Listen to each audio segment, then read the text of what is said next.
안녕하십니까. 알쓸신잡 조선시대 이야기 김지욱입니다. 알아두면 쓸데 많고 신비한 조선시대 잡학사전 알쓸신잡 조선시대 이야기입니다. 오늘 저와 함께 이야기를 나눌 분은 조수빈 씨입니다. 조수빈 씨 인사하시죠. 안녕하십니까, 조수빈입니다. 나단 씨가 없는 틈을 타서 여러 가지 궁금한 것을 직접 여쭤보고자 나오게 되었습니다. 아마도 제가 이 자리를 그대로 차지할 수도 있을 것 같은데요. 이번에는 어떤 재밌는 조선시대 이야기를 해주실지 기대가 됩니다.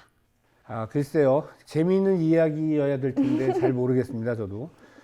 그나저나 조수빈 씨는 설날 잘 보내셨습니까? 제가 먼저 인사를 드렸어야 했는데 죄송합니다. 새해 복 많이 받으십시오. 네. 그러면 우리 함께 시청자 여러분들께 새해 인사 한번 드릴까요? 좋습니다. 네, 시청자 여러분 새해 복 많이 받으십시오. 조수빈 씨는 새해 첫날인 설날 뭘 하셨어요? 당연히 차례를 올린 후 부모님께 세배도 올리고 떡국도 먹고 가족들과 시간을 보냈습니다.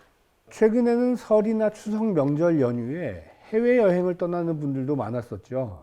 하지만 최근 2년 동안은 코로나로 인해서 해외여행을 가는 것은 어려워졌고요.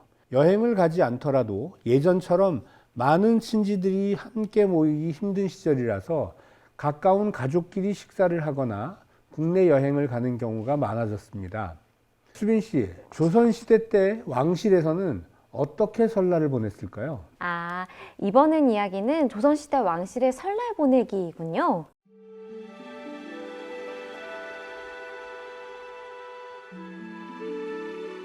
왠지 요즘과 잘 맞는 주제인 것 같습니다. 네, 맞습니다. 조선시대에는 국가적으로 어떻게 새해를 맞이했는지에 대해서 소개해 드리려고 합니다.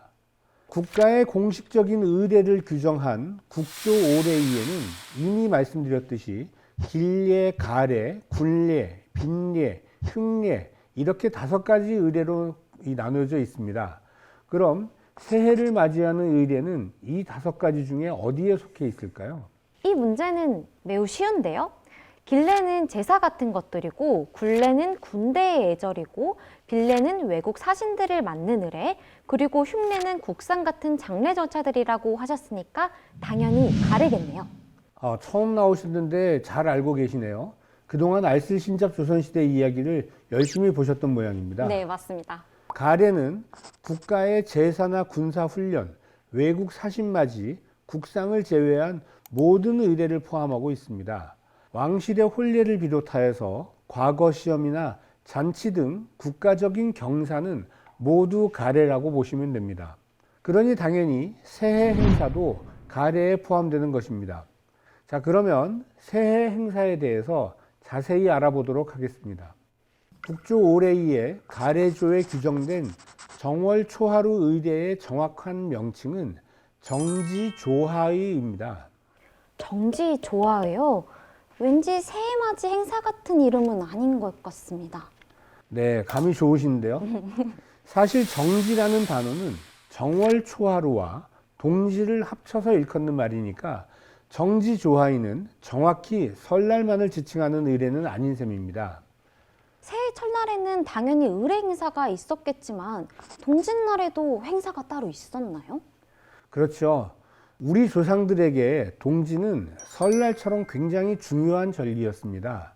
실제로 밤과 낮의 길이가 같은 동지를 지나면서부터 낮의 길이가 길어지기 때문에 양의 기운이 처음 시작된다고 하여서 실제 새해의 시작을 동지라고 생각했기 때문입니다. 동북세시기에 의하면 동짓날을 아세라고 했고 민간에서는 흔히 작은 설이라고 불렀습니다. 태양의 부활을 뜻하는 큰 의미를 지니고 있어서 설 다음가는 작은 설의 대접을 받은 것입니다.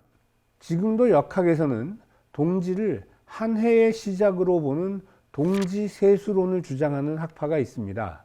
물론 입춘이 지나야 새해가 시작된다는 입춘세수론을 주장하는 분들도 있기는 합니다만 어찌되었든 간에 우리 조상들은 동지를 매우 중요한 날 중에 하루로 인식하였습니다. 그렇군요. 그런데 요즘 동짓날은 그저 팥죽을 먹는 정도로 그치거나 그마저도 잘 챙기지 않고 넘어가는 일들이 많지 않나요? 네, 맞습니다. 명절의 의미가 조선시대에 비해서 많이 달라졌다고 할 수 있습니다. 옛날에는 동지가 매우 중요한 절기였다는 것을 오례를 통해서 알 수 있는데, 국조 오례에는 정지, 즉 정월 초하루인 정삭과 동지에 행하는 의례가 많이 있기 때문입니다. 참고로 삭이라는 표현은 음력 초하루를 지칭하는 것으로 정월 초하루를 정삭이라고 합니다. 이와 함께 망이라는 말을 사용하는데, 망이란 보름날을 지칭하면서 삭망이라고 하면 초하루와 보름을 합쳐서 말하는 것입니다.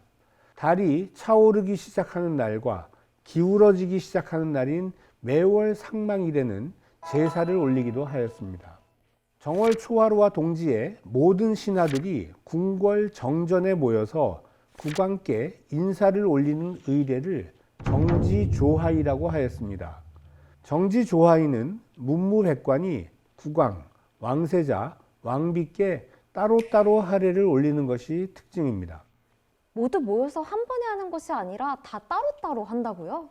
한자리에 모여서 의례를 행하는 것이 아니라 먼저 국왕께 왕세자와 백관이 모여서 축하를 올리는 정지 왕세자급 백관 조하이가 있습니다.